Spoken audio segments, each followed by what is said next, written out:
Welcome, welcome, welcome to episode 282 of the show with no name. I'm your humble host, Nick, and in today's episode, we're going to be back out at the Greenwood Memorial Terrace out here in Spokane, Washington. It's been a while since I've done an episode out here in this cemetery, and in today's episode, we're going to be looking at the Japanese Cherry Blossom Cemetery. So let's get into this. I got a lot of interesting things to talk about in this episode. The Japanese Cherry Blossom Cemetery is one of two Japanese cemeteries out here at Greenwood Memorial Terrace, and this is the newer cemetery. In a previous episode, I covered the old original Japanese cemetery out here. And I made a few assumptions in that episode that it turns out were wrong. Originally, I thought that there was an influx of immigrants, Japanese immigrants specifically, to Washington State because they were fleeing persecution due to everything that was happening during World War II. And it turns out I was wrong about that. Japanese people that were in Washington State were treated just as harshly and severely as they were treated everywhere else in the country. And they were rounded up in Washington State as well. And originally, I didn't think they were because Washington State was such an outlaw state there for a little while. There's a man buried in this cemetery, and his name was Denny Yasuhara. And he was a part of the Japanese American Citizens League, and he helped pass an act in the 80s that gave Japanese Americans reparations for their rights being violated during World War II. And he was born in 1926, and he passed away sometime in 2002.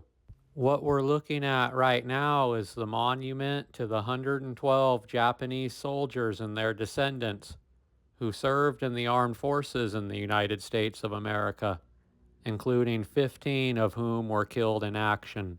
There's two people specifically that I want to talk about in this episode, and I'm going to start out with Fred Shiosaki. And he was born on August 23rd, 1924, right here in Spokane, Washington.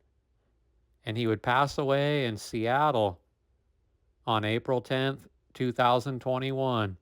At the age of 96, and he lived a pretty interesting life.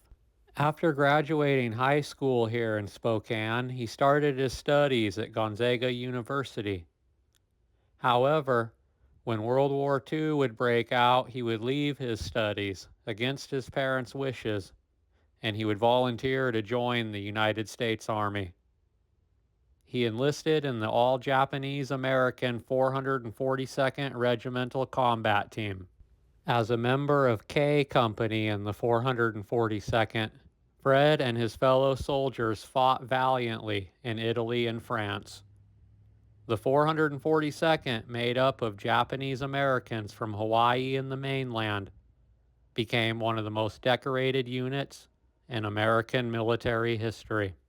In the rescue of the Lost Battalion, the rescue operation of the Texas soldiers who were trapped by German forces deep in the forest, the famed 442nd sustained massive casualties during the rescue.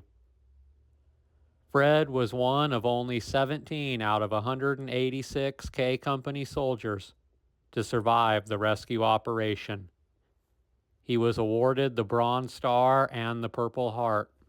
After World War II, he would return back to Washington and continue his studies, and he would eventually get married and start a family.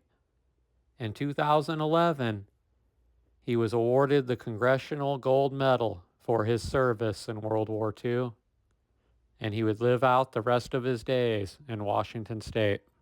And I also want to talk about a well-known teacher that's buried here in this cemetery, and her name was Beverly Saruwatari. And she was born on December 22nd, 1947 in Spokane. and she would graduate from Eastern Washington University in 1970 with a degree in education. She then began her career as a teacher.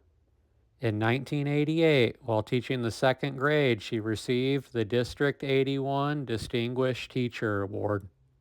In 2001, she was the recipient of the Washington Award for Excellence, and she would eventually go back to school to get her master's degree. She married, and she was the mother of 3 children. She would pass away on June 27th, 2009 at the age of 61. I hope you enjoy the rest of the videos of the Japanese